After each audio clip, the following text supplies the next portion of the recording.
They're kind of two separate entities, but they live together. All right. We are starting a leadership class session.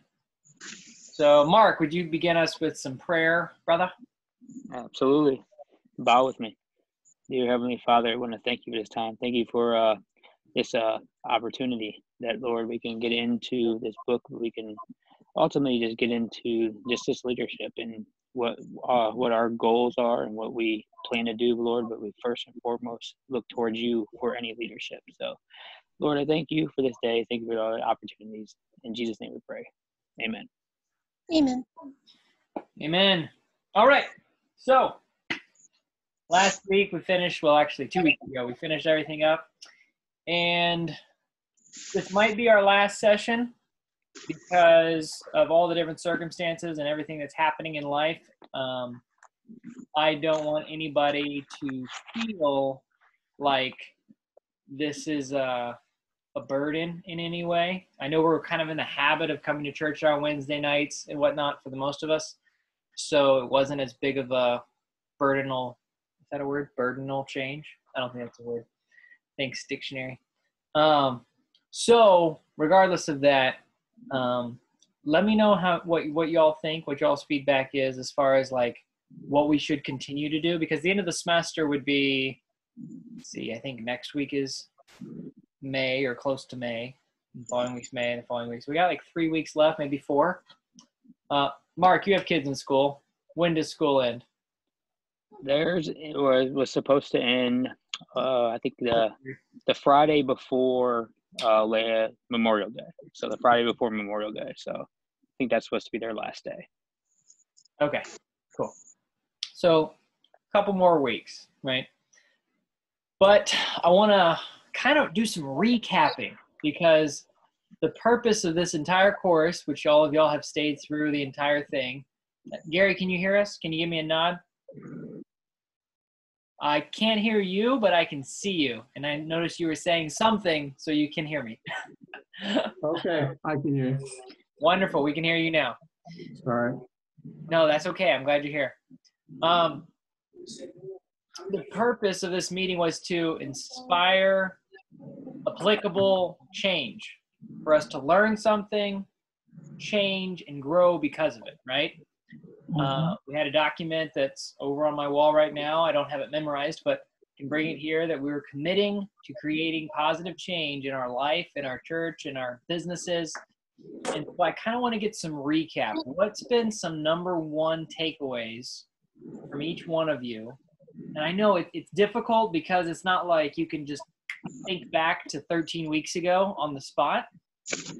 But maybe something shifted in your life and you learned something on a Wednesday night, and then Thursday came around and you applied something that you learned on a Wednesday night. And so you've got a story to say, I did this, that, and the other thing, and it made a difference. And it made a positive difference in this other person's life, in my tribe, in my sphere of influence. What's something like that has happened to you over the course of this course? I just want to get some feedback. I want to see and hear the stories. Now, I'm not trying to put any of you on the spot, but I'm putting every one of you on the spot to speak up and speak out about what has been positively impacted, what's something you've learned. And maybe it was directly from the book. Maybe it was something that Gary said. Maybe it was something that Mark said virtually. He wasn't physically present in all the meetings. Maybe it's something John said, or Donna, or Cindy, or Larry, or Debbie. Or Marissa. So, anybody want to shoot first and say something that they've learned that's helped change their life? You want to go first? I was waving to John. Oh, okay. I could go first, I guess. Thought you were holding your hand up, saying, I want to go first. I could do it if you want. Like, I don't care. All right, John. Well, all right. So, I think just knowing, like, about the levels of, like, influence you have and stuff like that, and being able to being able to take steps to like improve it and stuff like that, like being intentional to like improve it and things like that, you know.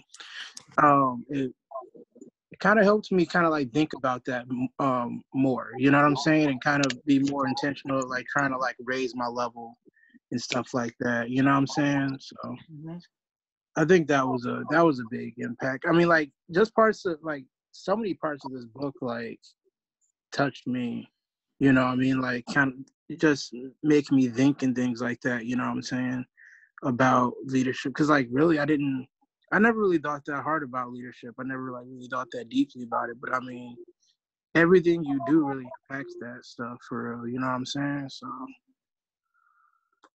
nice. So definitely a mind shift change for you. For sure. Oh, show. Yeah. I'll add in a little bit on that. I think it's definitely like going through so many laws. It's kind of made me cognizant of a lot of things of how I either start up a process or how I take input from other people. It's kind of just made me aware of a lot of things a little bit more than maybe before. I just kind of just make it'd be like a knee-jerk reaction on some things. But now it's more of a, okay, analyze it, kind of maybe get, have my game plan down a little bit better, and just, take people's feedback better. And I think it's made me just be cognizant of those things in different settings. Yeah, I mean, some of the other ones, like, we have talked about some of the ones we're already strong with. So it's those things came naturally, but some of the other things, it just kind of made me just kind of be prepared a little bit better in certain situations. And it's a learning process and getting better at those things, but it's made me at least be aware of it where maybe I fail. And so that's I think it's brought me the best, most joy from this, is that I make myself a little more aware of certain situations. So. Awesome. Yeah. So more awareness, but also not just like being aware. Would you also say that you've had the intelligence or the information to make a better decision than previously? Yes, absolutely. I think, yeah, I would look, I think it helps with my preparation. It helps with, it's helped with a lot of just being aware and making a more of an intelligent decision instead of a knee-jerk reaction, really thinking through everything on, if we're starting a certain new program up at work and stuff like that, just kind of looking and kind of seeing it through before we've even started it, just kind of see what could be the problems that could happen, and then kind of be able to be ready to tackle those when they do come up and have a plan in place. So I think, yeah, awareness has been big, and it just, I think awareness has been the biggest thing. And going forward with that, just kind of honing my skills on everything and trying to be the best leader I can, because ultimately, like, the book has said, is that me as a leader is going to, the people that follow behind me there, it's going to make them better employees. It's going to make that situation work out even better. So, and myself, I know I can be better. So to being aware of what I can be better and going into that with that mindset, knowing yes, I can do it. And there's things I need to change. There's things I need to work on, but being okay with that and doing something about it. So. Nice. John, you might want to take a picture of Mark's beard and put that on your dream board. I know you're trying, but that beard he's got is rocking. So you're doing a good job following up, though, John. You're almost there. That's a really good beard, dude. I respect it, man. That's dedication right there. Well, it is after you get past the first, 4 weeks, and it's nothing. Stuff that you hit that 3 to 4 week mark, and it starts to itch like crazy, and you're like, I can't do it. I can't do it. You get to week 5, you're like, okay, I'm cool. Yeah, right. Like, Andrew, next year, this is you, right? Marissa, he's got to do it. No. I know. Yeah, for sure. You gotta get that beard, man. You gotta get that beard game. Beard game. I had a friend talk to me about getting a mustache game going on, and don't worry, it can grow. I shaved quite a bit to make it look this way. So, bro, you know what's hilarious? Like I can make a handlebar mustache with my mustache right now, and I've never been able to do that because of like how long my hair has gotten. It's ridiculous, bro. Well, just to let you know, just to let you know, when we get back, when the barbershops are getting open, I am going to trim it down because my friend of mine, he owns his own shop, and I want to support him. So I'm trying to get as many people I can. So I already said I'm going to come in and have him trim it down. We're not going all the way down, but we're going to have him trim it down. So I want to get him bouncing back and get him going again. So you can do a little Instagram beard. I mean, I wouldn't say I'm an Instagram kind of guy.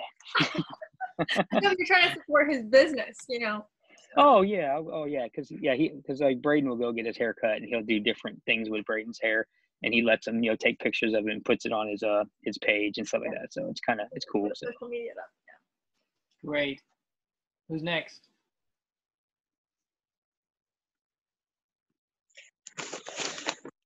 I don't know that how it's impacted me. I mean, I'm looking at it from a totally different perspective than y'all. Each of us are looking at it at a totally different perspective. Yeah, but you guys have more of a business in your past and in your present and what you're going to do in the future. So you've got a benchmark to look at. Kind of. So. Kind of. I agree mostly with you, but I want to hear your story. Geez, I don't think I have one, even though that's my last name. I know, don't quit my day job. I need a drum.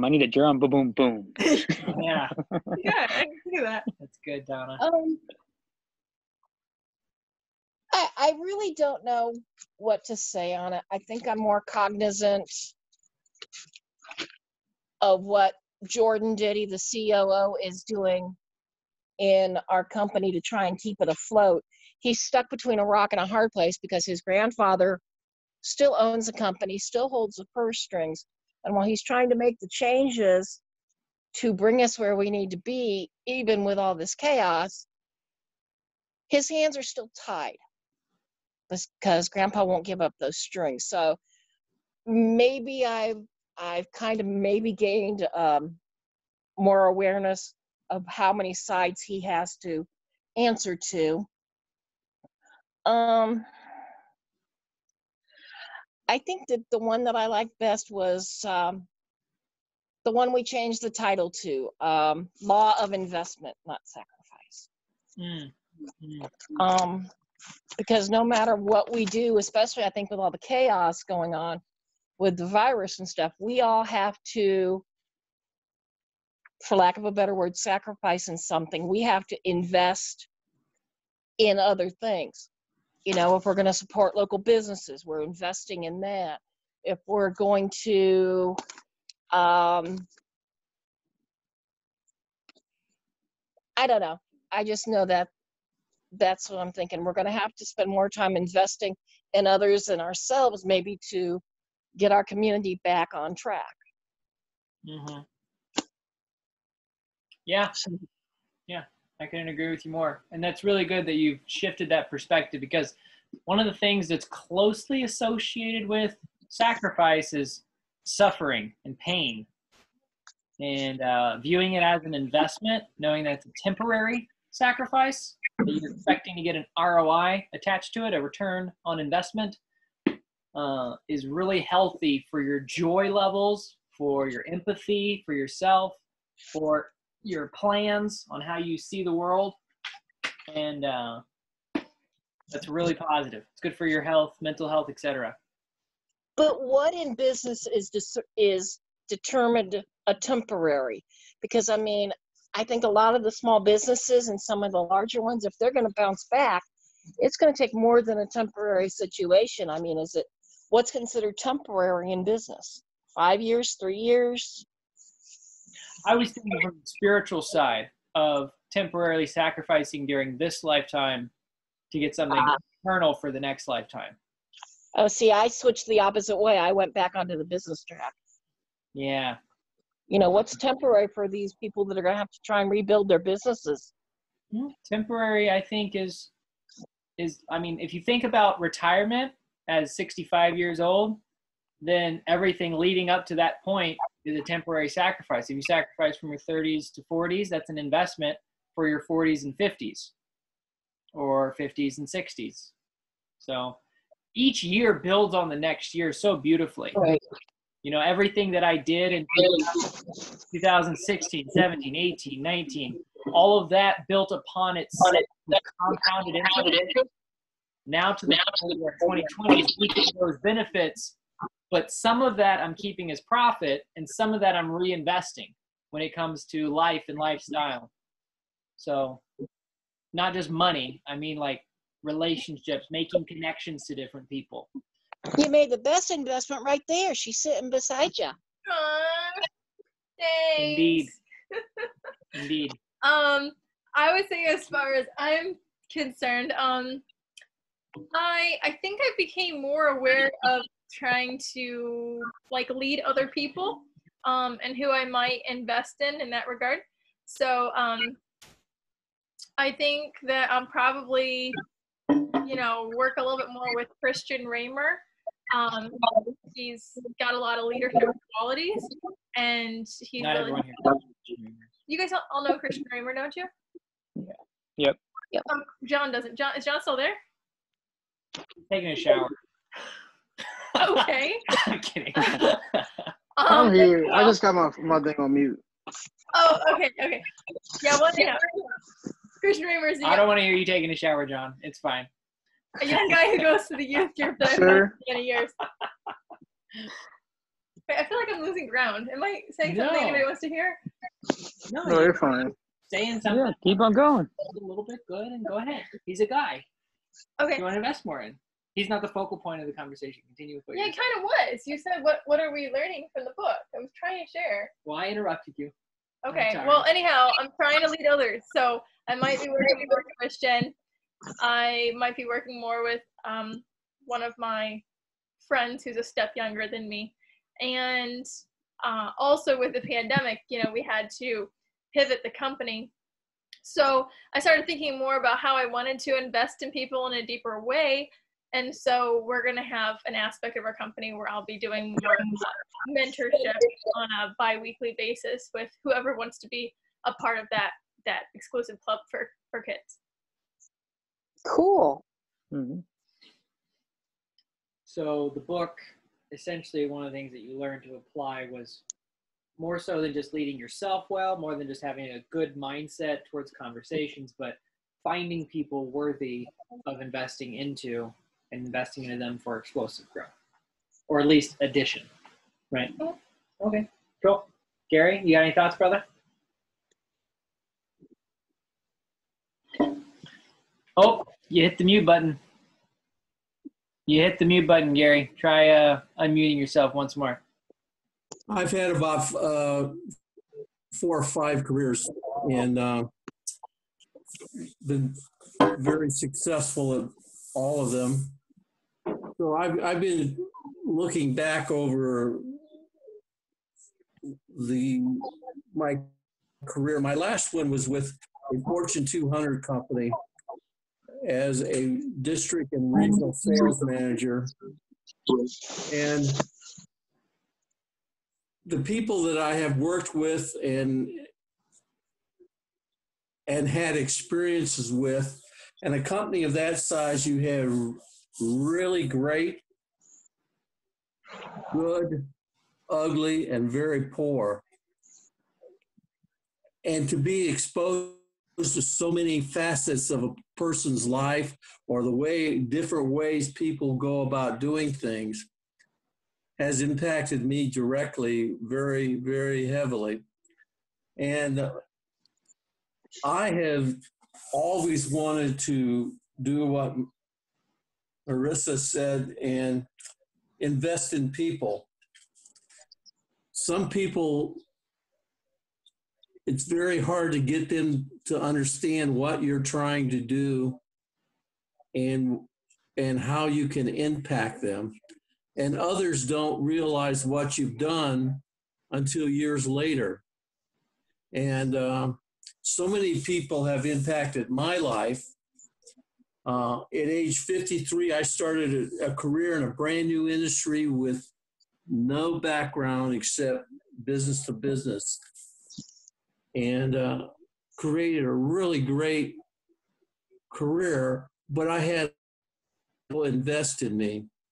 And so that's where I always am asking for people that I have helped or invest in me.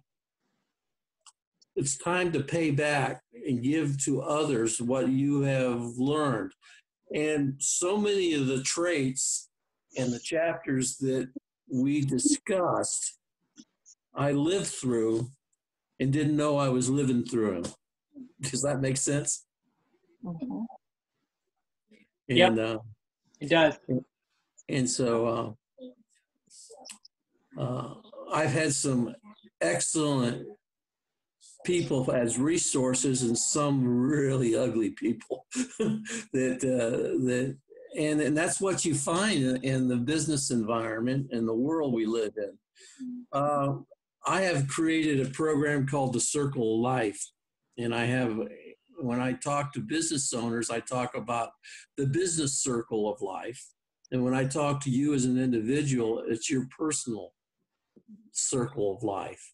And when you decide to get on this circle of life, you need to keep it going. If you break that circle in business or in life, it's hard to get back on the circle. Does that make sense? I think, Andrew, you and I talked a little bit about that privately one time. But to Donna's point, a business circle of life 10 years ago was about 3 to 5 years. You came up with an idea, a thought, a goal, a widget or a product or something, and you wanted to sell it. So you developed it, you created it, you put it out on the marketplace, and you reap the benefits. Today's circle of life for a business or product, service, or things like you do is about 90 days. The technology we have, like we're using today, and the world we're moving in, you could spend years developing your business model and somebody create an app, create a product or service that just knocks the socks off of what you spent all the time in the world developing. So we have to be quicker, faster, more in tune with what's going on within our business, our work area, and what's going on outside of that. And trying to find people that can influence you and you can then in turn add value to their lives is a great circle of life. And I don't know if I ran on there or not. Please excuse me, but. No, it's great. It really identifies your law of legacy, Gary, because you do add value to people, and that's kind of the way John Maxwell views things. And a lot of older, wiser people that I've met throughout my life typically come to the realization that they just want to help add value to as many people's lives as possible. So that's really powerful, and how you've gotten to experience all the different laws firsthand is invaluable and incredible. You don't know if you don't know you've learned them till you learned them. Till you've been exposed to them or till you went through that, Uh-huh. Yeah. Well, I want to say that we took a test at the very beginning from the back of the book. Yep. It was, and still is called, Appendix A, the 21 Laws of Leadership Evaluation. All right, you see that? Hopefully that's there on the page. So I did ask at the end of the last Zoom for everyone to take it again.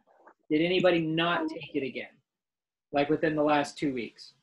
I did not take it. Okay, cool. John? I didn't take the first one, so I did not take the last one. Okay, so you didn't take either of them? He came in partway, yeah. That's right. That's right. He came in a couple weeks later. Would you mind I doing didn't take mine either, but I can take it real quick. Well, I was thinking about taking a brief time to do that. So perhaps if y'all have your book nearby, what I did instead of marking up my book, I just wrote the numbers on a different piece of paper. Man, I did too. Look at that. How about that? How about that? So,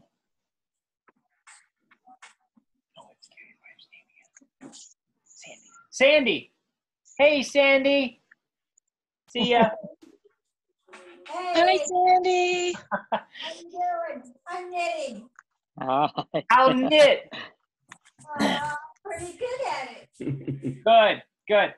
So maybe John and Gary could take the test, but what I want to do is I want you to highlight any 9s. All right, I don't need to say that like a German, but any 9s that you have, I want you to highlight. So Gary and John, y'all go ahead and take the test. It's not too arduous. It does take a little while. There's 63 questions, so it does take a minute or so to at least do it. If you spend a second on each one, 2 seconds. I have to go to my car and get the book. I'll be right back. Okay, thanks, Gary. It'll be good. Donna, do you have your answers? Yeah. I just took the That's test your book. and I put it in Right the book. Oh, yeah. Do you have a highlighter? Can I borrow your highlighter? Yeah, you can grab my highlighter. So grab a highlighter and highlight the number 9s. Sandy's gonna come distract us. Hi, Sandy. Hi, I'm knitting slippers. That's great. Slippers?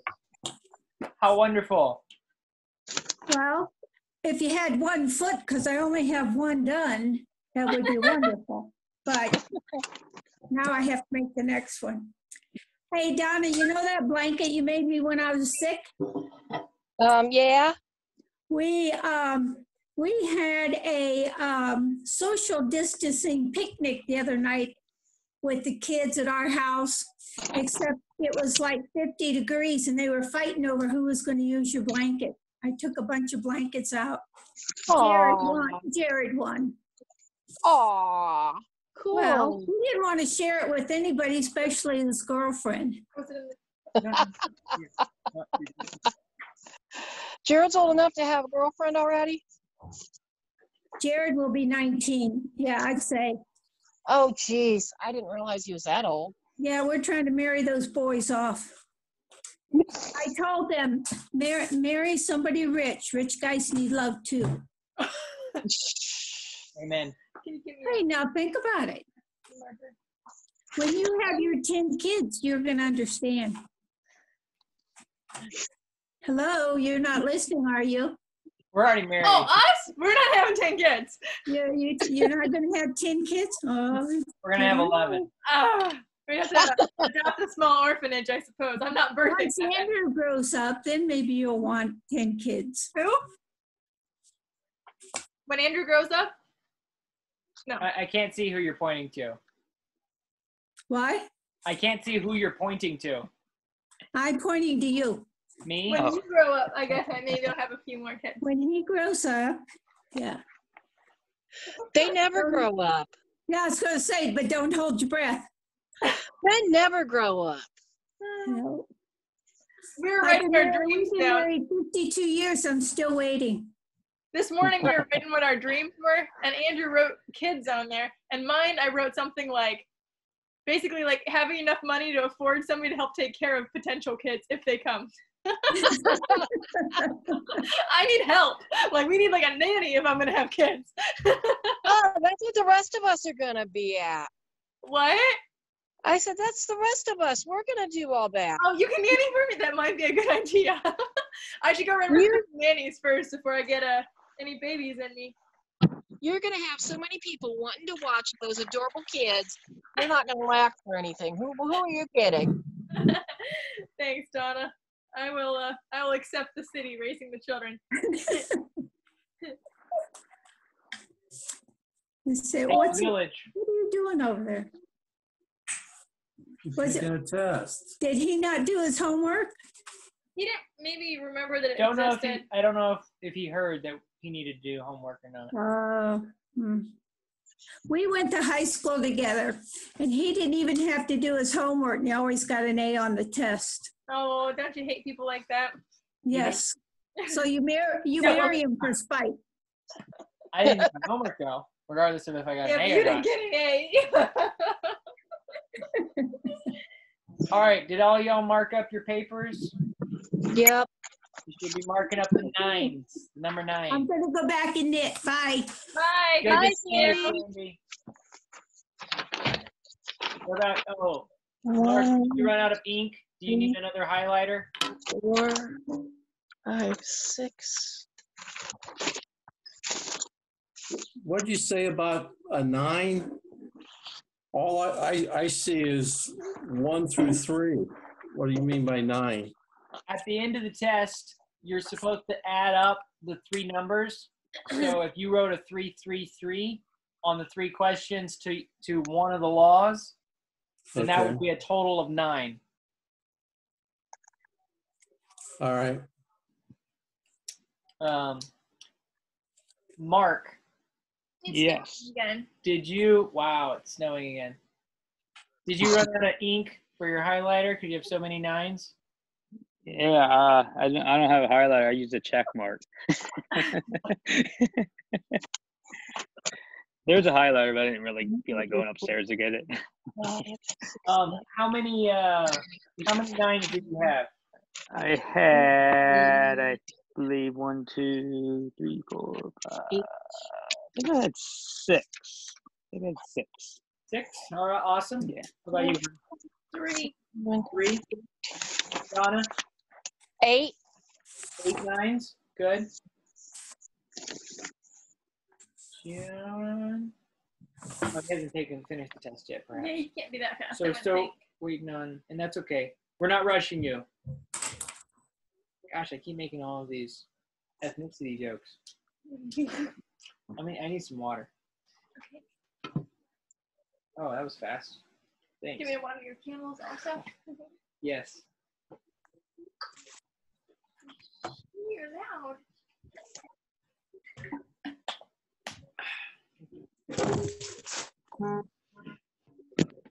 Gary's hat fallen over. Looks like it's like a table, like maybe it's a tablecloth. Okay. So my 6 were, and I'm just going to read these over. Don't let me distract you, Gary. Don't let me distract you, John. I can just take the test as you got it going on.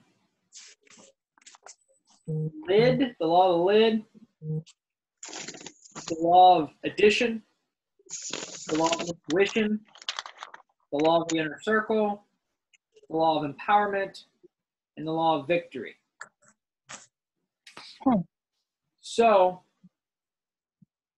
one of the things that I notice whenever I read over my list is that they're all people focused. They're not processes focused. So the law of process is about processes. The law of navigation is about navigation. Let me see some of the other ones. The law of priorities is a process one. The law of the picture, more of a process one.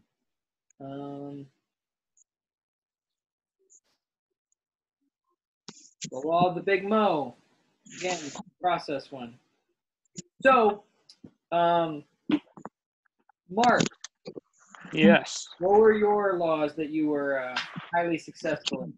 Yes.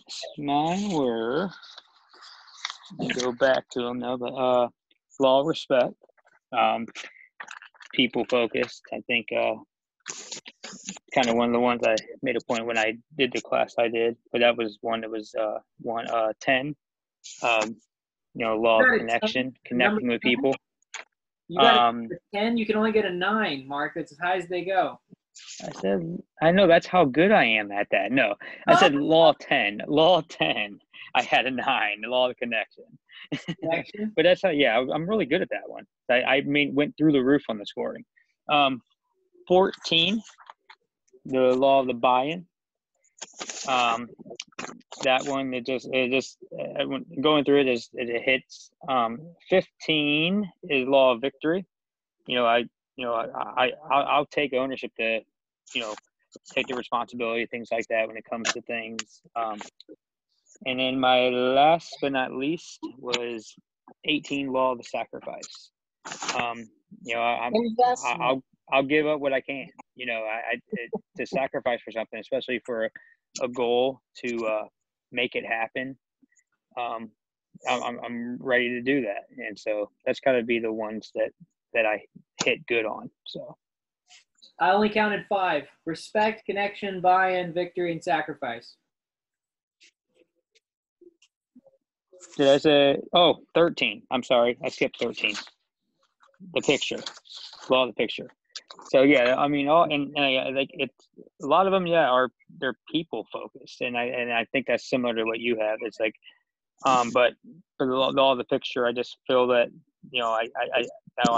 people, they see what I am, what I do, and I think they follow back on that. So Wonderful. Donna, how about you? The law of addition, law of magnetism, law of connection. Whoa. Slow down. It's buffering over here. I'm just kidding. That's just Andrew that's buffering. Oh, okay. Gosh. You knew that was coming. I was like, shoot. Okay, now you just threw me off, Marissa. Addition and magnetism. Connection, Connection, inner circle, picture, victory, momentum, and legacy. the big Mo.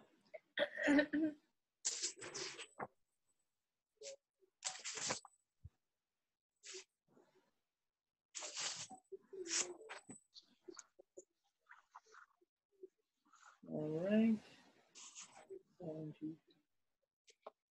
All right, well, you got the correct amount of numbers, so that's good. All right, Marissa? The law of inner circle. Are these in order? Yeah. Okay. The law of priority. And the law of timing.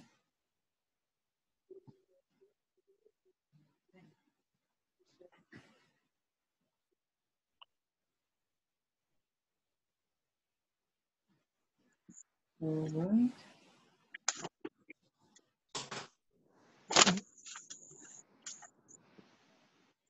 So, one of the reasons that I wanted to go over this, but I want to bring it up at the very end after we're done. Gary, you still taking the test? Yeah, I did it very quickly, but the principles that affected me the most, and I felt good about everything for me personally, was the law of process, number 1, the law of solid growth, number 6, the law of intuition. That's always served me well. The law of the inner circle, the law of the big picture, Big Mo, number 16, the law of process, 17, priorities, and last, law of legacy.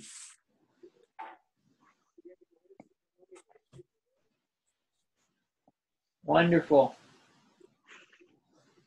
Got 8 of those similar but different than Donna's. What about you, John? I'm on 12. I'm not done yet. All right, cool. We will slow down. But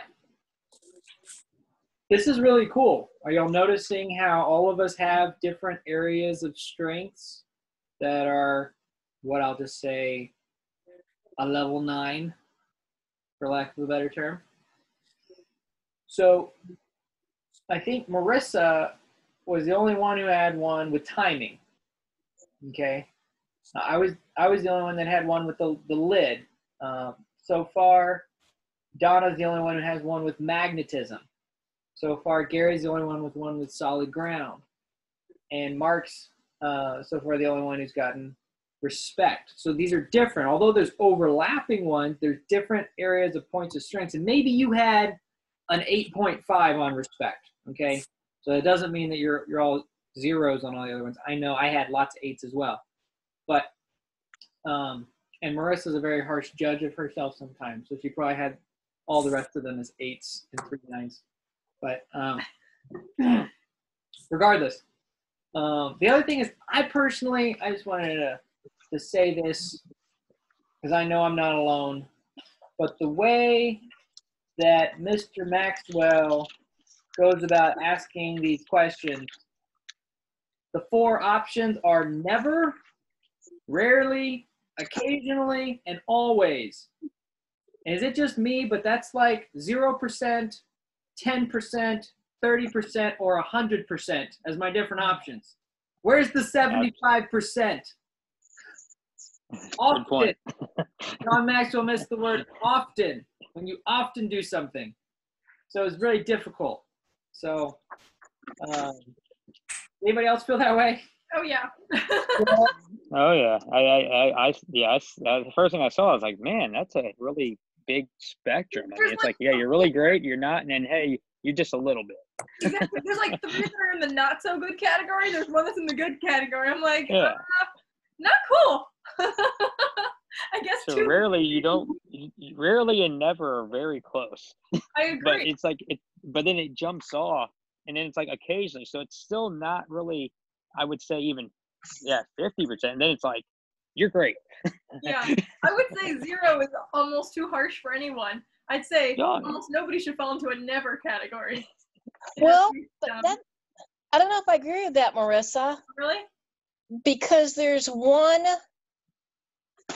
question on here. Better not turn out to be one of your 9s. No, it's not. Better not be. I gotta find the number I circled. Because I circled one because it was still. Well, there's under the law of priorities, number 17, letter A, it says, I avoid tasks that are not required by my leadership, don't have a tangible return, or don't reward me personally. I put that as a 0 because I don't avoid those tasks. So that was the exact same question that I got held up on, because when I read it, I go, oh shoot, I definitely avoid those things. And I was like, oh, that's what he was asking. I guess I got a 3. Yeah, I don't know. You're way more giving than I am. Yeah, I do avoid things that aren't required of me. But I thought that was funny. I thought that was a funny question because I was like, should I get bonus points for avoiding things that don't build up what I'm trying to achieve? Yeah, I didn't understand that, Andrew. I don't. Which number was it? 17A. 17A. I avoid tasks that are not required by my leadership, don't have a tangible return, or don't reward me personally. I put a 0. So you do the tasks that are not required and don't. Wouldn't it make sense if you want somebody to? It's like with the military. You don't lead somebody that you're not willing to go do yourself. Is how I look at that, you know? Well, yes, but I think the law of priorities and understanding that activity is not necessarily accomplishment is saying no to doing things that can be delegated. Oh, okay. See, I didn't understand it like that. I think you worded it kind of weird. John does that. Yeah. Maxwell, that is. I think the point is, like, if you're trying to achieve something, like Andrew said, can it be delegated? Is it busy work that's not really going to help me push forward? That kind of thing. So, like, if you're in the middle of your organization and you have people beneath you in the organization that you can delegate tasks to, like an executive assistant, if you're on the executive panel or board It's crazy that it's snowing outside. It's really snowing too, like not just a little August, bit. April 22nd. Okay. Not micromanaging. So by taking a task and giving it away to somebody else, saying, I'm avoiding doing it, but I'm not avoiding it getting done. Because that's the differentiation, right? So Okay. I guess I didn't understand it. So thank you. Yeah, I had to read it like 3 or 4 times, and then after I read it, I'm like, oh yeah, you know what? I do that. I mean, there's things, yeah, I could do, but yeah, there are things that they're not a priority for me to do, and it's definitely a delegating type of duty. So after I read it like 3 or 4 times, I'm like, oh yeah, I do that on a daily basis. It's funny that this is a question that we all thought was kind of a different type of question. By delegating that task, though, you may personally grow somebody because you know you may be able to do it, but Absolutely. you're allowing somebody else to take it off your plate because you have faith in them. Yeah. Okay. 100%. Yeah, that's why Gary. on number C, letter C, it says 17C. it says that I will delegate it if somebody can do 80% as good as me. Page You know, 270. so it's like not micromanaging and have to do everything yourself kind of thing because you can ace it, you know. Well, sometimes you're in a position that you've been in very comfortably for a long time, and people on your team or in your company have not had the chance to do that. So by avoiding doing it yourself and passing it on, you're growing that teammate. I think he should have used the word avoided. That, I think, is what threw me off. He should avoid using that word. He should have avoided using that word, yes. Hey, but let me tell you this, Donna. I scored myself as a number 2 instead of a number 3 on that question because I can't always avoid them. In my line of work right now, things that aren't required, don't have a tangible return, or don't reward me personally, sometimes I still have to do them. I don't think the word avoid means avoid completely. I can try to avoid something and still accidentally hit it, right? Like you avoid the roadkill, but oops, you just got a little bit of it. Oops, I tried avoiding it.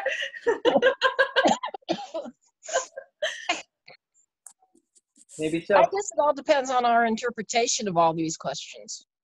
Of course, we all see through the lens of our own perspective. That's 100% true. And some of these are so hard to answer depending on, I know Donna was saying like some of this is easier if we, I was just touching, so I was just touching. You touching my book. Yeah. I know you were saying, Donna, stop it. That Children, time out in separate corners. I know you were saying that some of it's easier to understand if you do have your own company, but some of these questions are really hard to answer if there's only like 2 of you in the company. Like, how's my leadership going? Well, we kind of co-lead on stuff, generally speaking. Do people submit to me? I don't know. It's a little tricky, actually, to answer if you don't have a actual, like, bigger, substantial company. Kind of like, and it's easier, like, I'd say Mark's position is really good for a book like this because he is leading people, but he's also under leadership. Yeah. It's a good way to apply it. Head of household, working with spouse to, you know, transfer into homeschool, you know, serving in the church in a leadership role as well. So, but it's different if you're, I mean, I don't think you have an assistant, do you, Donna? You're kind of the end of the line, right? I just step in where needed. I mean, we all take the same calls.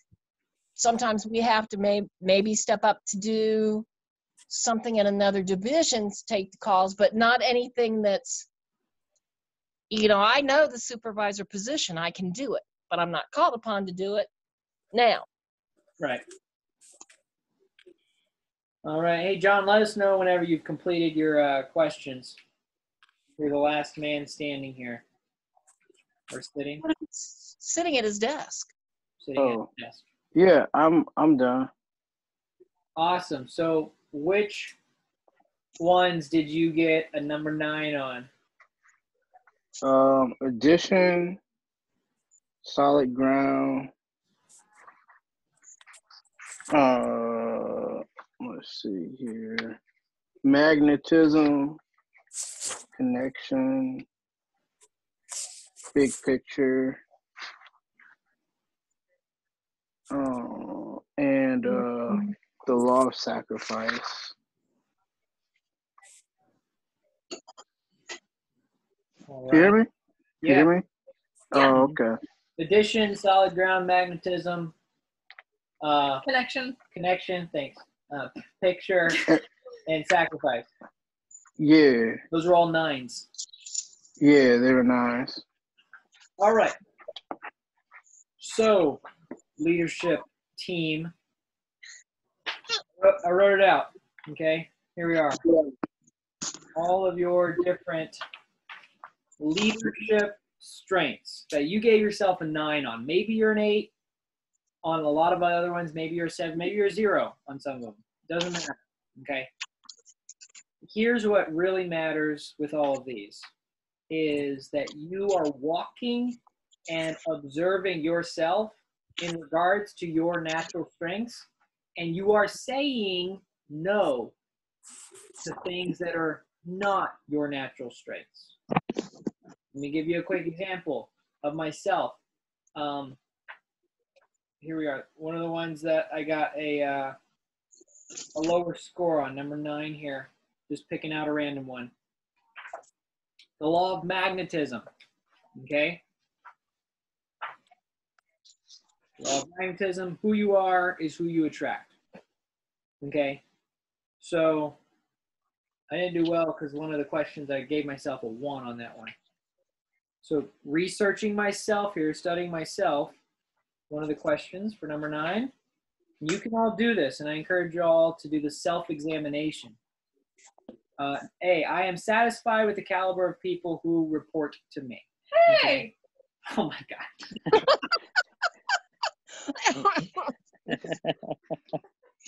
God. I'm never satisfied with that. That is a personal vendetta, if you will, of me always wanting to grow beyond and to have world changers in every sense of the word, like representatives in Congress, and always wanting to stretch myself. So I was too hard on myself. I could have given myself a better grade on that. But I just pulled that one out randomly because that perhaps isn't something that I need to focus on right now because that's not something I can directly control.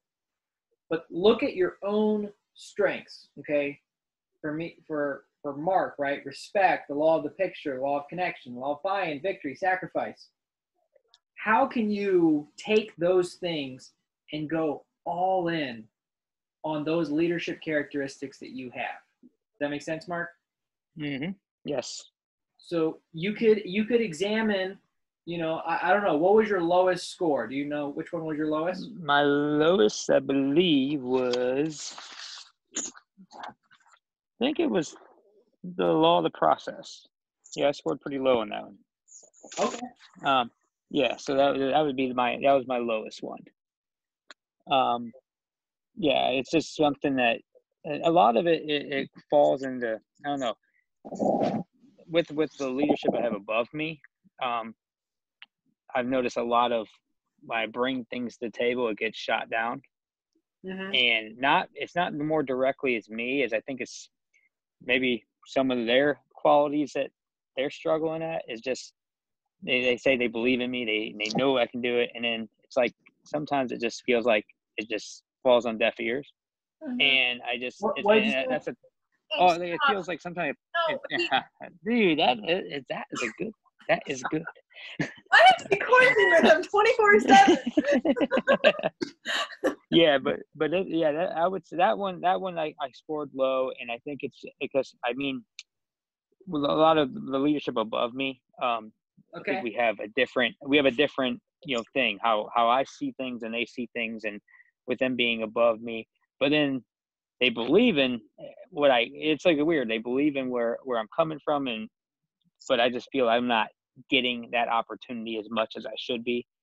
In my circle, I can, because I can control that in my circle. But when it comes to being in the whole department, it's a struggle, and I think it's a little bit of what kind of the rope's been kind of held tight, and they're not letting me get out there and be able to take more on. So it's, I think once this process goes further, like I talked to you about, May being over the whole department, then I feel that I'll be open to be able to make more of those decisions. But I think I'm limited because I'm just in one general area. Once it opens up bigger, I think it'll be something that I can do more. But I still try the process. I try that process, but it's just a struggle where I'm at. So, And but here's the thing. That's okay. That's Yeah. 100% okay. Mhm. One of the things that he mentions in this book is that it went from management in the teaching of the business world, management to leadership to team leadership teams.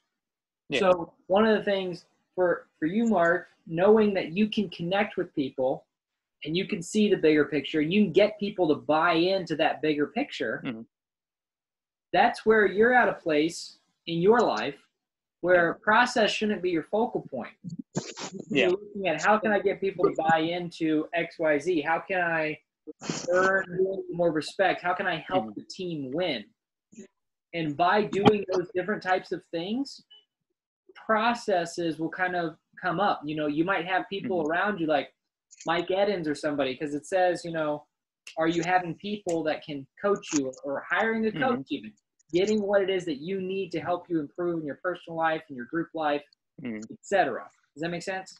Yeah, it does. Yeah.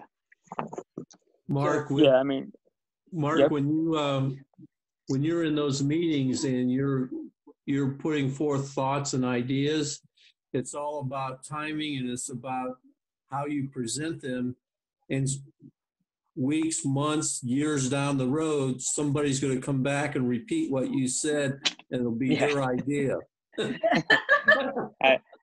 Gary, I've lived that a few times already, so it's kind of funny how that goes out. So, but you know, it's cool. What goes down comes around and comes back to you. So yeah, it is funny. But you know what I really love the most is, I think that I love my team. My team, they really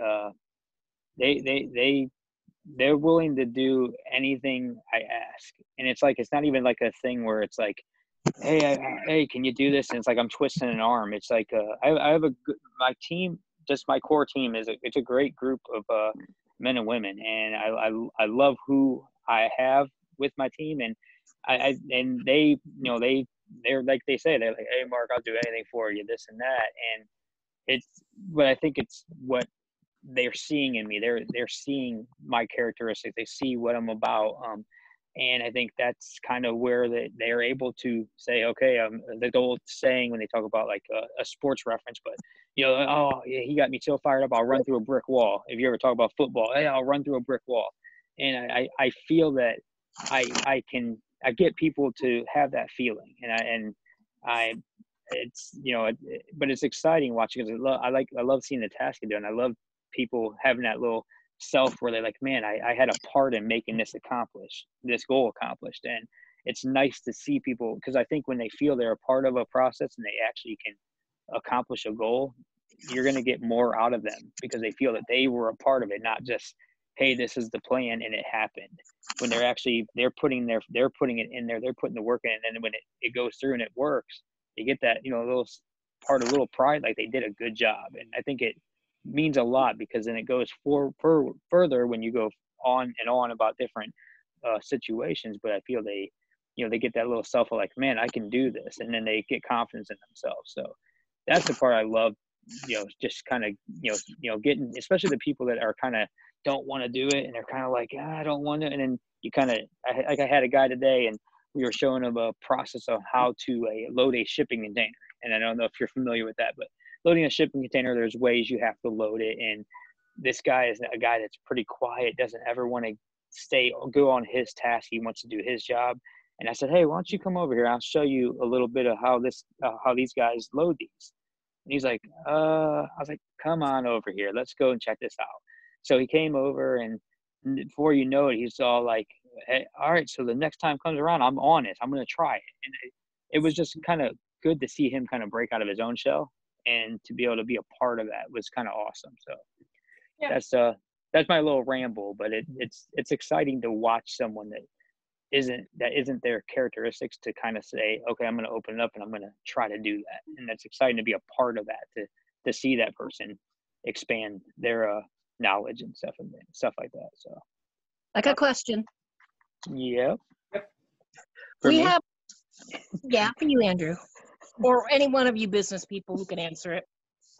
I hear the word transparency uses a lot. Pastor uses it in his messages, and you hear it in the news. Is there something? Does the law, a law of transparency or something in this stuff that would equate to? Marissa said trust. She didn't say it loud enough though, so I was repeating it.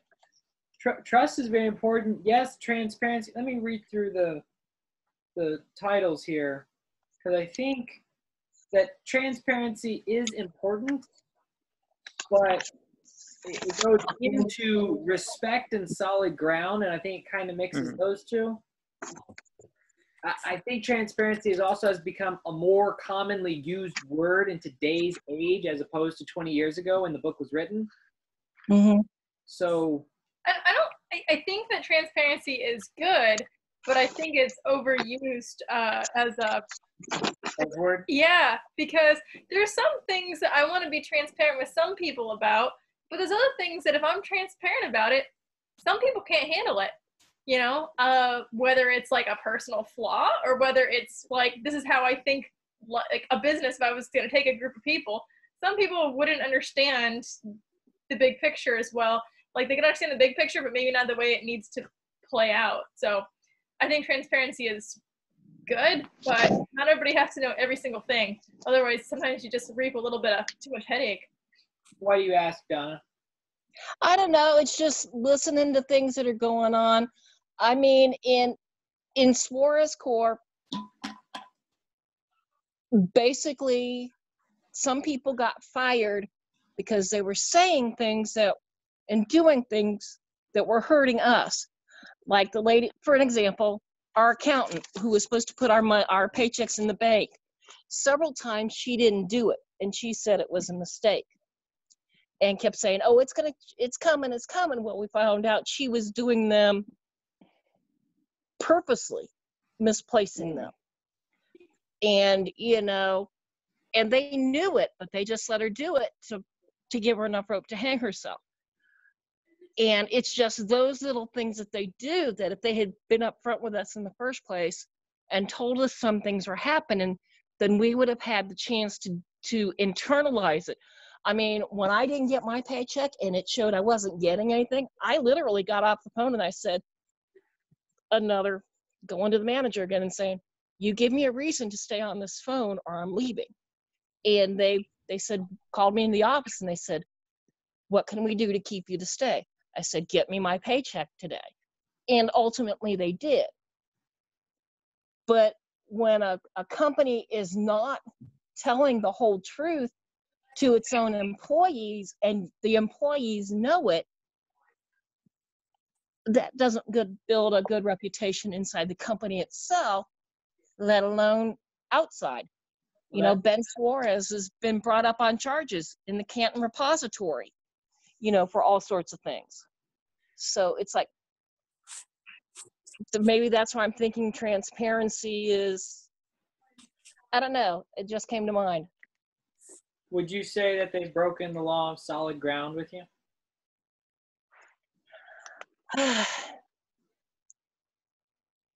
That's a tough one to answer. If Jordan hadn't come in and taken over as COO, probably, but Jordan bends over backwards to make sure that we're taken care of. I mean, he was almost in tears when he found out we didn't get our paychecks. He came downstairs and I mean, his eyes were watering. His grandfather would never have done that. He went out for our bonuses for Christmas and gave us each a $50 bill that was brand new. Aww. I know. So it's with Jordan and the managers that I work for and the people I with, Those who I'm there for. The company itself, it's got its reputation to rebuild, not just with its customers, but with many of us in the company itself, if that makes any sense. Yeah, your company took me for $26,000. I know, Gary. And we always touch on that. I know. But Yeah. Jordan is so different from Ben. I mean, it's incredible to believe that he's even his grandson, Gary. It's Yeah. The two temperaments are so different. It's like how I can't see Jordan being able to grow the company as long as Ben is holding the strings. And you know that from personal experience.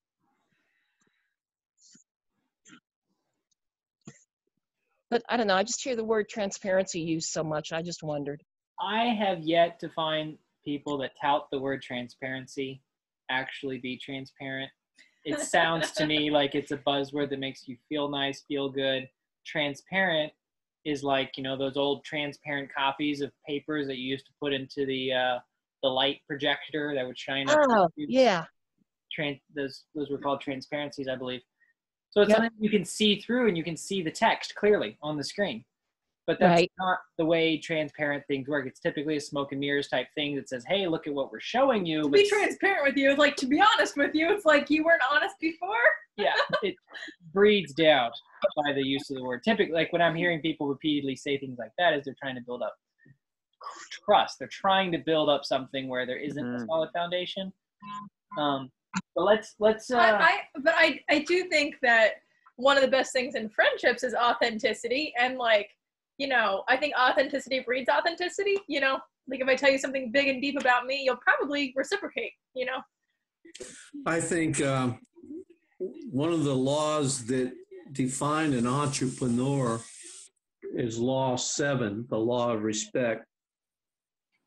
People are naturally drawn to your company and often want to do things with your company or with you just to spend time with your company or with you as a person.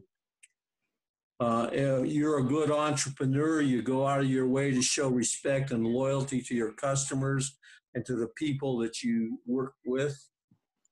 And sometimes as an entrepreneur, you have to make courageous decisions and take personal risks that could benefit your company or your customers or to yourself. In the world of technology in 1998-99 was changing the way we live. And I had at a graphic arts and printing company that I had, you heard about being on the leading edge of technology? You've heard that term? Well, at that period of time, I was on the bleeding edge of technology because I had to find technology that I couldn't afford but had to buy to put the company and my customers and my employees in a position to go into the next stage. And so being on the bleeding edge of technology, nobody gives you credit for it. Or if you're on a bleeding edge of a new venture or a new way you're going to lead your company, or you have to, I had at one time,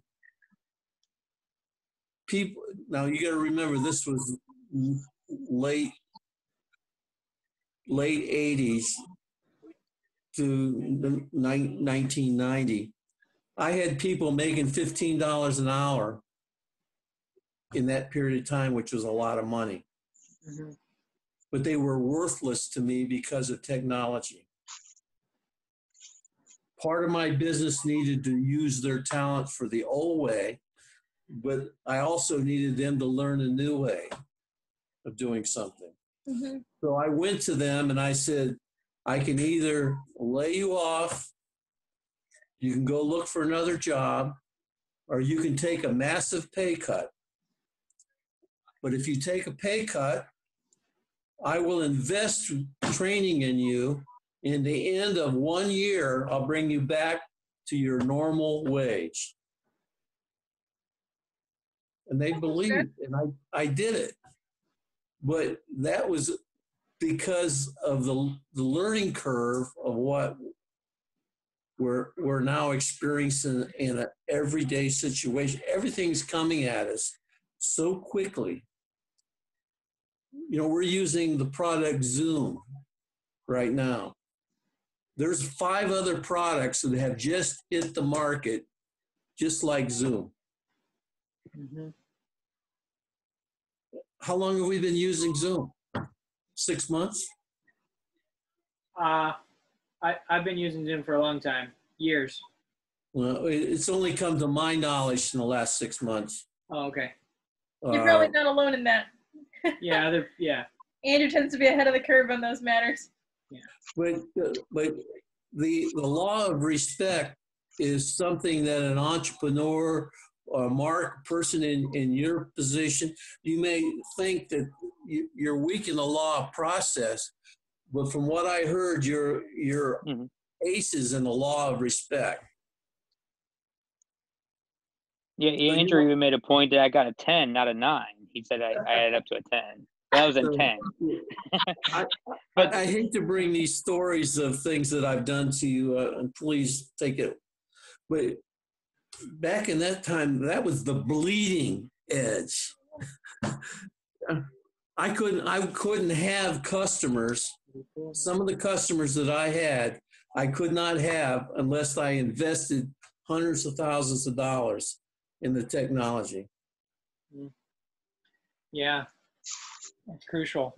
Well, that's awesome. Well, hey, I want to get back to the test here because we only got a limited amount of time. But I think transparency and leading the employees is super powerful. I wanted to go over each person. Do we think we still have enough time to do that? We just went over Mark. Mm-hmm. Does anybody need to go real soon? No, I'm okay. My Yeah, phone's I'm fine. fixing to die. Your phone's fixing to die. Well, Donna, you can go first then. Oh, okay. You're in your house. You got a charger, right? It's not doing where it is. I'll have to move it. Okay. So out of your 8 that you have, and I kind of went over this with Mark, here's what I ultimately want to do. I'll cut to the chase for everyone's sake, because by the time I elaborate this and we kind of discuss it and do some accountability with it, your phone might die. So I want you right now to look at your top ones that you wrote down. I want you to take a pen or highlighter or however you want to do it, and I want you to circle 3 of those laws that just jump off of the screen right at you. Okay? The ones that are high? Yeah, you only had 3. I only had 3. I got my 3, guys. Right. Law of legacy. All right, everyone, not just Donna is doing this, but Donna, we can talk about your case study here. I think mine the would be law of the picture and the law of addition. Okay, great. So those 3 for you, Donna: legacy, picture, and addition. You need some followers. That's what those 3 mean right there. You need to give them a vision about how to have a better life. Meeting Jesus, if they don't know Jesus, is step 1 of that. But right there, what you just described, saying that those 3 laws you identify with, you can add value to people, and it doesn't matter the age bracket. But right now, if you answered a number 9 to the law of legacy, there's one that I couldn't answer, a 3, because I wasn't, one of my strongest motivations I've held to identify. In each position I've held, I identified people who can carry on after me, and I have invested into them. I gave myself a 1 for that one. Yeah, I gave myself a 0 probably. Because I don't. Yeah, I did. I gave myself a 0. Because I'm not thinking about that. Because like Gary said, there's like the company dies, you know, like it has atrophy. It's not going to live on forever. So, and I can't say in every position, that was the way that I read it. Regardless, so for you, Donna, you have people in your life that you're thinking about investing into that will carry on after you, right? Mm-hmm. So that's adding value. Now, it's very difficult to focus on all 8, which is why I mentioned 3 for everyone here. What about you, Gary? Which 3 kind of jumped off of the paper for you? Law of intuition, law of priorities, and the law of legacy.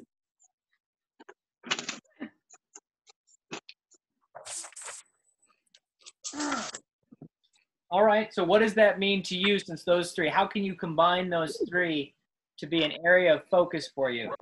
Legacy is similar to Donna's, but intuition is, I think it was the most gifted one. It was the least amount of a skill, more amount of a gift of you just have that intuition inside. It's one that I have as well. So I totally understand what that one is personally. Well, those are the 3 things that excite me the most. And I try to, when I meet somebody or interact with somebody, I'm looking to see how I could add value to the meeting or to the relationship, or do I want to get to know this person better, or do I want to offer a respectful answer to a question I see they're struggling with, or something like that. Yeah. I want to always be careful of not inserting myself where nobody wants me to be. Does that make sense? Yeah. Very self-aware. Mm-hmm. Yeah, that makes sense. So applicably, that is on the generic side. Can you think of anything like for Donna, she needs to find a follower that she can really invest in to add value to leave a legacy with, and to help them see the big picture. What's something applicable more directly? I get it from the networking side of seeing when you can add value to somebody, but priorities. What's one of your top priorities during this season? Guys.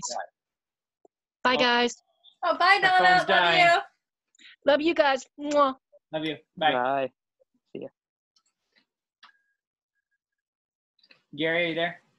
Yeah. What's one of the priorities, right? That's one of the top ones for you during this season of life. Adding value to anything that I come in contact with, through experience, through things that I've observed, I've listened to, learned from,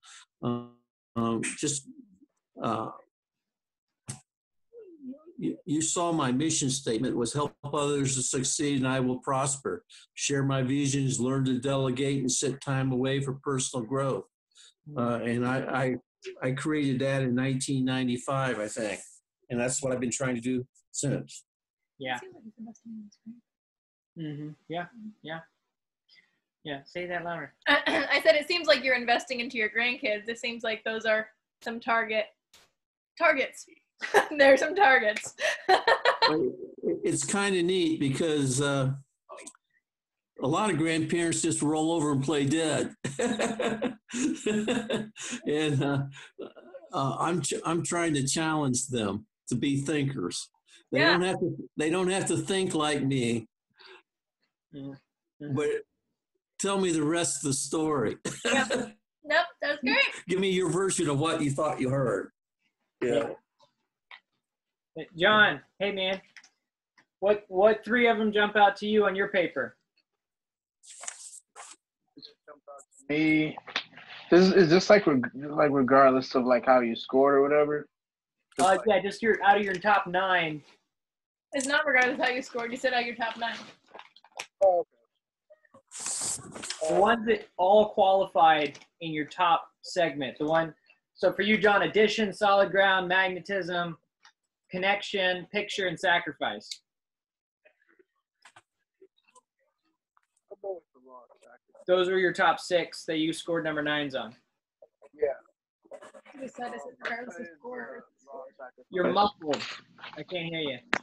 I said I'll go with the law of sacrifice. Can you hear me? Yeah. All right. Yeah, I'll go with the law of sacrifice. Sacrificing what? That's the law of sacrifice. You keep muffling yourself right when you talk. What is it? Quick. Which top 3 laws? Sacrifice. I hear you said sacrifice. That's one. What are the other 2? Oh, okay. Hold on. Speaker. I got you on speaker now, so you can hear me better. Let's see. Addition, solid ground, magnetism, connection, picture.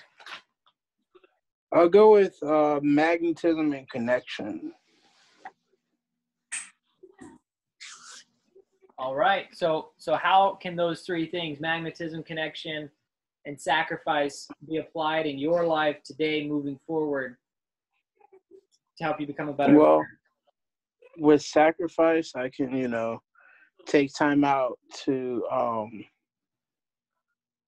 do stuff when I don't want to do them. You know what I'm saying? And then like when my team sees me doing that, they'll be like, okay, well, John's doing the work when he doesn't feel like it. Mm-hmm. Maybe we can do the work when we don't feel like it. You know what I'm saying? Or with like magnetism and connection, just being more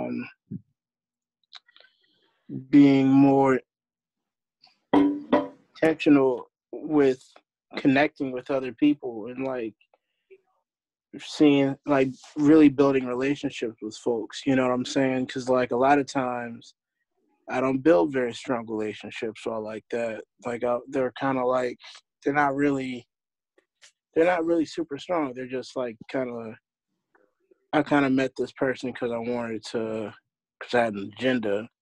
You know what I'm saying? Yeah. Rather than I just met this person because I just met this person. Mm-hmm. I'm trying to meet people. You know what I'm saying? Like, and make connections with people, whole connections rather than just like shallow stuff. Yeah. Yes. Perfect. Mm-hmm. That'll also help out your inner circle by default. You're right. Nice little bonus. Yep. All right. By the way, I just was looking through Appendix B. John Maxwell has references to other books for these 3 laws that you've picked out. So you can go look at some other books if you wanted to dive deeper, like the law of connection as winning with people, becoming a person of influence, 25 ways to win with people. So if you want to do some deeper stuff, I know Donna's going to love that because she was really wanting to start another program on the 360-degree leader. All right, Mark, we didn't pick out the 3 for you, man. What were those? Mine are 7, respect, 10, connection, and 15 is victory. So yeah, those are my 3 strongest. Those are the ones I got 10s in, not 9s. That's how great I was. But I just think that I think, and it's weird is I think respect can kind of, you get in that lane. I think it helps you with all of them, and it can in a way, because if someone respects you, you'd be amazed what they're willing to do for you. But and then connection, I think I just like the header for connection where he says what? Leaders touch a heart before they ask for a hand. Yeah, and I just think that I think deep down people they want you to care about them. It's one thing to have to lead someone and you need them to get a task done, but when you take that moment just to kind of hear, I mean, we had a guy that he had just a situation at home that's been bothering him, and just I said, hey, how are you doing? He's like, not having a good day. I was like, need a moment. You want to talk real quick? So we went off into like an employee lounge, and we just talked for like 5 minutes, and he's like, man, Mark, that meant a lot just to get it, just get off my chest and someone to talk to. I said, well, dude, I'm here anytime you need me, just whatever it is. And, in that, then it gives me a time when you can open up to them. Then I could start going, well, when I have a situation like that, I go into the Word of God, or I go and I'll pray. And now that opens up that whole, that connection to where now I can be with them and actually now start to share the love of Christ with them. And that opens up that door, because I've now opened up to see what their situation is and showing that I care about it. And now they're willing to listen to hear about Jesus in that moment. And that's kind of awesome, because then now they felt, man, and the thing is, I do it because I care. I mean, I want to, if they're down and having a rough day, I want to try to build them up and lift them up to where they can get into, try to have, even if work has to be an escape for them because something's not going good at home or whatever it may be. If work can be an escape for you and you can get it off your mind and you can just do your job and have a moment. But I love having that opportunity to be able to, now if I can share Christ with someone, and it's because I just care about what they're dealing with right now. And it's awesome. And it's truly what, Christ wants us to do. And he wants us to go out, and it's a great commission. And in a way, having the opportunity to do that in just a moment and just asking a guy why he's having a rough day. And it's awesome to be able to, do that. And that's the one guy I work with. His name's Antoine, and he's been dealing with a lot of things at home. And I'm just there every day. Hey, how you doing? Yeah, Mark, pretty good day today. And just that one statement, not like a how are you doing, because it's kind of like the thing when you see someone in the morning, hey, how you doing? Yeah, but actually saying, hey, how are you doing today? And it's taking that second just to kind of let them know that, hey, I'm here, I'm here for you anytime you need to talk. And I think deep down people really do appreciate it, and it's nice to be able to have that, having those little opportunities to do that. And it's exciting. It's exciting to be able to say, hey, if someone's having a bad day, have a 5-minute conversation and be able to switch it for them and to help them in that. And I love doing it. It's exciting, and it's just like, I don't know, it brings me joy. It does. It really brings me joy. So those are my 3. Powerful. And in a way, you're kind of tying victory in there, the way that I'm hearing it. Mm-hmm. Yeah. You're helping that person win. Yes. That helps the team win. So really, maybe rereading. I got my low battery notification on as well. Maybe plug it in. No, it's in the other. It'll be fine. Hopefully, we haven't got much longer, I don't think. But for what I'm gonna do, the 3 that I circled were lid, addition, and empowerment, because I love people and I love caring for people and I love helping them in different ways. So if I can help teach them how to raise their leadership lid, if I can teach them how, and I can add value to them, and I can empower them to live better, and I can have community focus. I'm starting a group coaching program as opposed to just one-on-one coaching, and I'm excited about it. But sometimes I get scared thinking, oh, what if somebody knows something better than me, or what if somebody's been in business longer than me, or this, that, and the other thing. But if I can focus in on what I'm great at and add value and show up and bring the one component that their life needs, then I'm valuable.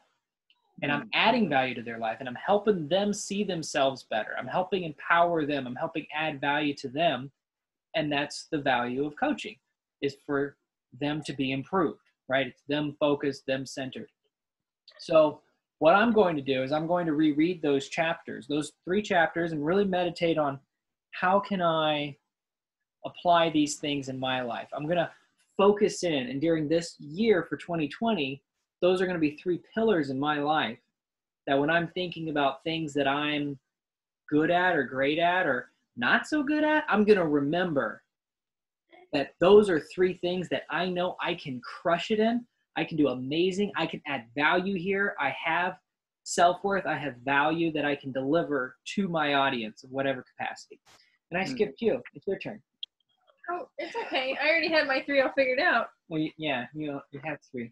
Inner circle, priorities, and timing. Yeah, probably inner circle is probably my biggest one. I kind of have always kind of had my group, my tribe, my clan, and people kind of. So now you're developing a community of little ones. Yeah. And their parents. Yep. It's gonna be good.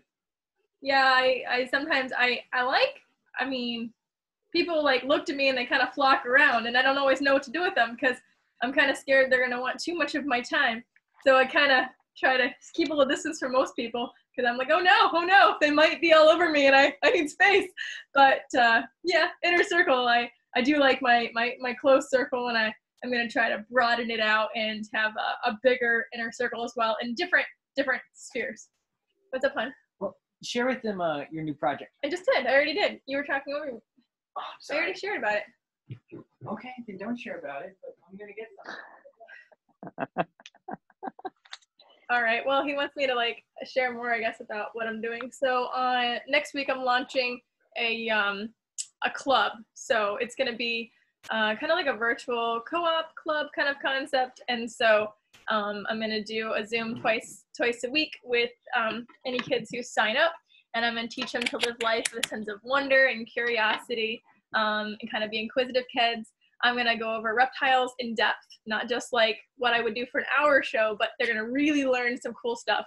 I'm gonna take them outside in nature virtually, and we're gonna find when it stops snowing. Yeah, but we have 24 animals. Show them salamanders, and I might even teach some speech and drama connected with all of that too. So yeah, we're gonna, and then I'll have a Facebook group where I'll have different activities to help bring it home, get the kids outside and doing cool activities as well. So yeah, we launched that sounds next pretty week. cool. Yeah, thanks. Sounds pretty cool. You had me until you mentioned reptiles, and we were like, oh, we were good until that. So. There's a screen though, so you know what? This could be good for you, Mark. I don't know. I mean, I watch a movie that has a snake in it, and I'm like losing it. Wow. We'll work with turtles and then lizards and then Yeah, progress up. Yes. But anyways, so yeah, anyhow, if anybody does have any kids who want to join the group, we're going to do it week by week and 100% guarantee. So if you don't like it, I'll give you your money back. So for you've got your 3. Thank you for sharing. I had to plug it in. It was draining too fast, so I had to go get my cord for the computer.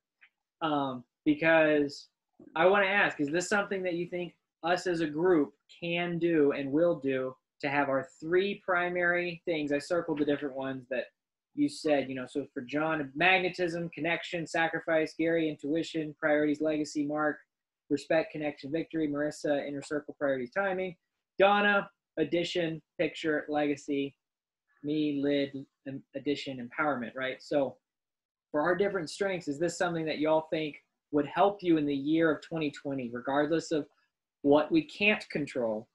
This seems to me like something we can control that can last on by having these 3 pillars of different things that we are 9s at, and we can continue to hone that craft.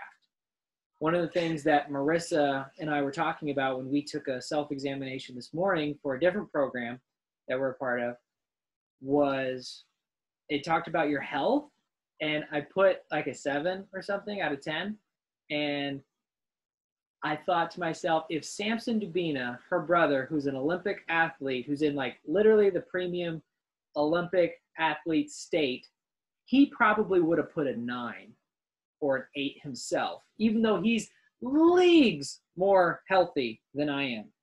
Why? Because he thinks on a different level. So I want to make sure that as we're progressing throughout life, John Maxwell might fill these out and he might have a lower number, but he might be leagues ahead of somebody who's qualifying themselves as a 9. So knowing that we're awesome at these and we can also improve on what it is that we have. Does that make sense? Mm-hmm. Absolutely. So giving us a chance to focus in on our strengths, these natural abilities, and what we can learn to sharpen that already sharp sword. So. And there's always somebody in front of you and somebody behind you. So I think living life as a leader is holding a hand of somebody in front of you and holding a hand of somebody behind you. Amen. So absolutely, we're going to wrap up. Any closing thoughts, remarks? comments, Remarks. suggestions, remarks, because his name's Mark. All right. Good. Again, I know we're winding down for the end of the course with coronavirus and us not being able to meet in person. I'm fine with doing this every other week or having like 1 or 2 more sessions, and that's the end. We've completed the book. That was the goal, was to complete through this coursework and for us to add value to Arlington in the way that we can. You know, the rest of the reason I designed it this way was so that we could have the ability to sharpen our own swords and to help in different capacity. I'm so thankful that we have Gary helping out with the finance team and, you know, kind of coaching the elders in a little bit. That's me going out on my own limb. He didn't say that, but the ability to add value to people in the leadership positions, and Mark with the kids group and your family and all that. And then John, I don't know what he does. I'm kidding. But, you know, I'm glad that you're here, John. He's roaming around. That's what he's doing. You know, Cindy with decoration. I could go on. But all that to be said, I feel like we've completed the course, guys. And so my hat is off Stay the course. Each and every one of you. But I'm kind of asking, do you think we should have multiple more, maybe just one more, maybe none? Maybe this should be the last one. What do each of y'all think? I'm for calling it over, and unless we want to take on another book of some sort and to keep up our relationships and our friendships. It's been nice to get to know you all, but I think we've exhausted this book, and that's just my personal opinion. Thank you. Mark, do you have an opinion? Yeah, I think we've. I wouldn't be against maybe in maybe a month or something, maybe where we've gotten in our top 3, where we feel we're at after we've taken about a month to kind of feel it out.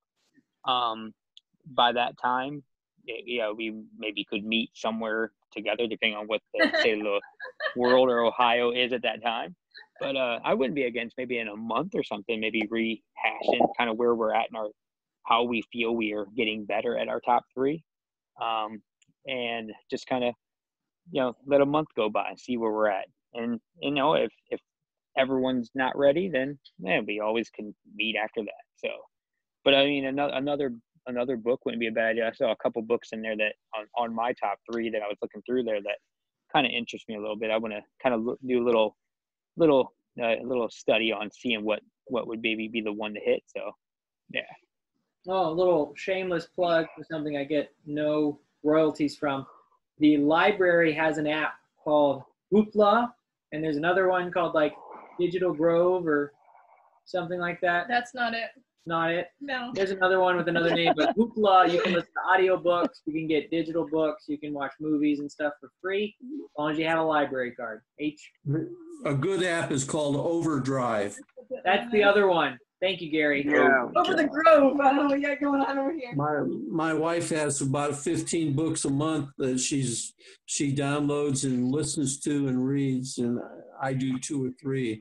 And Overdrive is really good. If you use the Cleveland Library as a source, it has triple the amount of access to books than the Summit County Library. That is good to note. Yeah, it is. Because I need to get a Cleveland Library card. How do you do that if you live in Akron? We'll have to talk offline. Okay. Well, you can go to Barberton, near Lake Ann, and Barberton Library, and take a piece of mail showing where you live, and they'll give you a Cleveland Library card. Cool. Hey, John, what are your thoughts about the wrapping up the course and having another meeting? I agree with Gary. Thank you. Very elaborate. No problem, Bob. Yep.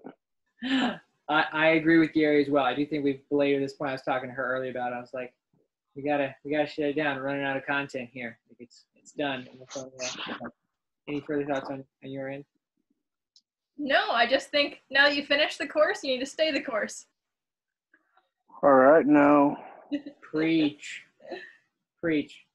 Well, hey, why don't you close us out with some prayer, All and right. then we'll be done with this course. I kind of like what Mark's saying, where maybe we revisit it, and I feel a little bad shutting down since not everybody else is here. I know Larry and Debbie haven't been able to be on a Zoom, and Cindy hasn't been on a Zoom. You know, at least But not we this can all week. get together for friendship's sake and discuss leadership if we want to later. Okay, great. All right. It's good Here stuff. we go, guys. Let's pray.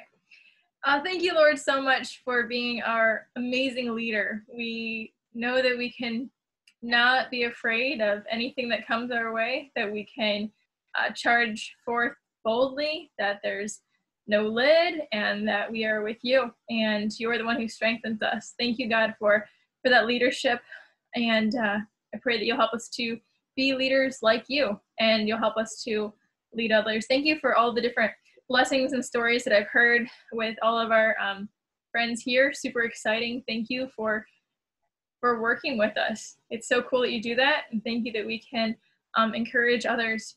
God, I pray that you will open up our minds and our hearts to each individual way that you want to grow us as leaders, and I pray that you will spark the right ideas for when we have those moments, so that we do the right things and we realize, oh, awesome, that victory is yours.